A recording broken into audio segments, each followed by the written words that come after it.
దేవుని నామానికి స్తోత్రములు. మీ అందరికీ కూడా ప్రభువు పేరిట వందనములు తెలియజేస్తూ ఉన్నాను. మరి మీరందరూ కూడా బాగున్నారు కదా? మరి ఈ రోజున దేవుని యొక్క పునరుద్ధానపు దినము, ఆదివారం కనుక మనందరం కూడా ఉదయం లేచి ప్రార్థన చేసుకోవటం ఎంతో అవసరము. అలాగే లేచిన తర్వాత పెందల కడనే మనము తయారయ్యి ఏం చేయాలి? చర్చికి మనము వెళ్ళాలి.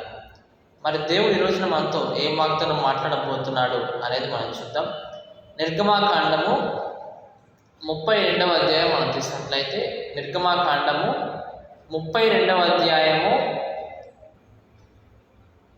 34వ వచనం మనం చూస్తే, ఇదిగో నా దూత నీకు ముందుగా వెళ్ళును అంటూ 32వ అధ్యాయము 34వ వచనం మనం చూస్తే, ఇదిగో నా దూత నీకు ముందుగా వెళ్ళినట్టు ఉన్నాడు.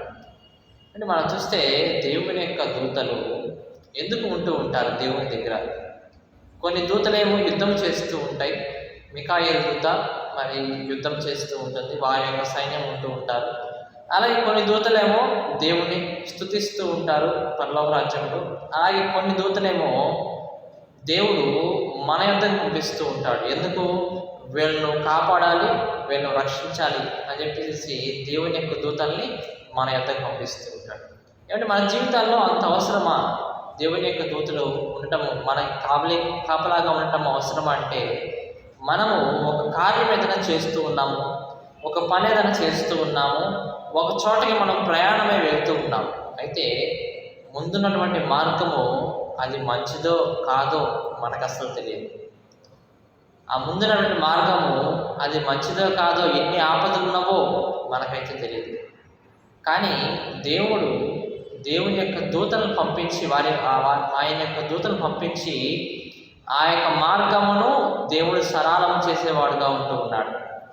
ఏవైతే సమస్యలు ఆ మార్గంలో ఉంటూ ఉన్నావో వాటిని దేవుడు ఆ దూతల ద్వారా మనకి సహాయం చేయవాడుగా ఉంటూ ఉన్నాడు. కాబట్టి మనం ఎటు వెళ్తున్నా సరే మనకి ఏం ఆపద వచ్చిందో తెలియదు. కాబట్టి దేవుని యొక్క దూతలు మన దగ్గర వాళ్ళు ఉండటం అనేది మనకు ఎంతో మంచి విషయం. మరి ఈ యొక్క ఉదయంలో లేచి మనం ఏం చేయాలి?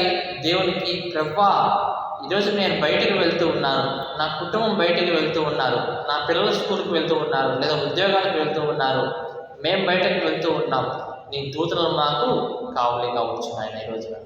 అలాగే నైటు మరలా మీరు ప్రార్థన చేసినప్పుడు, ప్రభువా, మేమందరం కూడా నిద్రపోతూ ఉన్నామయ్యా, కాబట్టి తర్వాత ఏ ఆపద మాకు వచ్చిందో తెలియదు, కాబట్టి నీ దేవతలు మా ఇంటి చుట్టుపక్కల కూడా కావలిగా ఉంచు పెట్టు నాయన. యోబు యొక్క ఇంటి చుట్టూ కూడా దేవుడు ఏం చేశాడు? కంచె వేసి ఉన్నాడు. అలాగే మన ఇంటి చుట్టూ కూడా దేవుని యొక్క దూతల్ని దేవుడు పంపిస్తున్నాడు. మనం చూస్తే దానియేలు భక్తుడు అతను తీసుకువెళ్ళి ఆ యొక్క సింహాల బోన్లో పడవేసినప్పుడు ఎవరు వచ్చి ఆ సింహాలకి చెప్పారు, అలాగే ఇతను దేవుని బిడ్డ అని చెప్పి సింహాలకి ఎవరు హెచ్చరించారంటే దేవుని యొక్క దూత. దేవుడు అక్కడికి దేవుని యొక్క దూతను పంపించాడు. ఆయన యొక్క దూతను అక్కడికి పంపించి, ఇదిగో సింహాలారా, మీరు ఇతను తింటే కనుక మీకు చచ్చిపోతారు, మీకు శాపం వచ్చింది, కాబట్టి ఇతను మీరు తినమాకండి అని దూత ద్వారా సింహాల యొక్క నోళ్ళని దేవుడు మూయించినట్లుగా మనం చూస్తూ ఉన్నాం. కాబట్టి అటువంటి గొప్ప గొప్ప పెద్ద ఆపదల్లో నుంచి మనము రక్షింపబడాలంటే కనుక మనకెవరున్నారు? దేవుని యొక్క దూతలు అనేవాళ్ళు కాపలాగా ఉంటూ ఉన్నారు.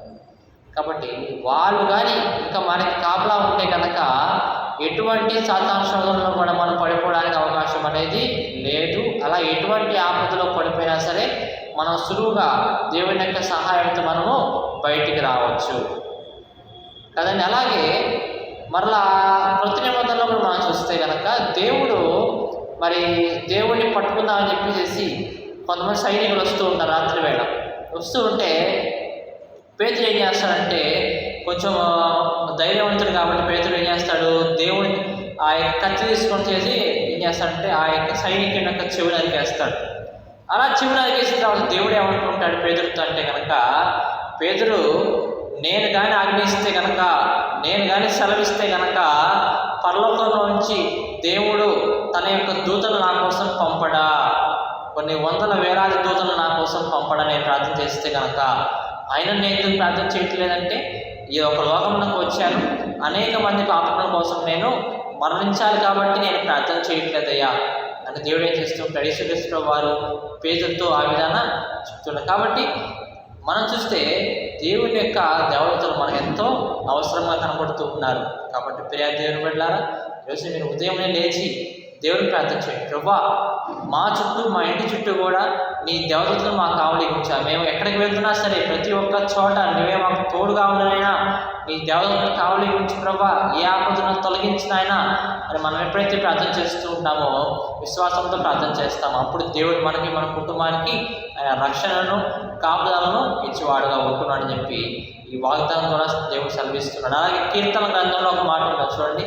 కీర్తనలు 34వ అధ్యాయం మనం తీస్తే 34వ అధ్యాయం 7వ వచనంలో యెహోవా యందు భయభక్తులు గల వారి చుట్టూ ఆయన దూత కావలి ఉండి వారిని రక్షించిద్దంట. ఎవరి చుట్టూ అంట?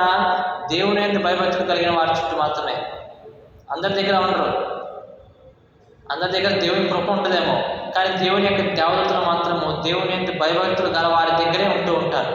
కాబట్టి దేవుని యొక్క దూతలు మనకు కాపలాగా ఉండాలంటే కనుక, మనం రక్షించాలంటే కనుక మనం దేవుళ్ళు భయభక్తులు కలిగి ఉండాలి అని చెప్పి దేవుడు ఈ వాగ్దానం ద్వారా సెలవిస్తాడు. దేవుడి వాగ్దానం దీవించి ఆశీర్వదించిన గాక. ఆమేన్.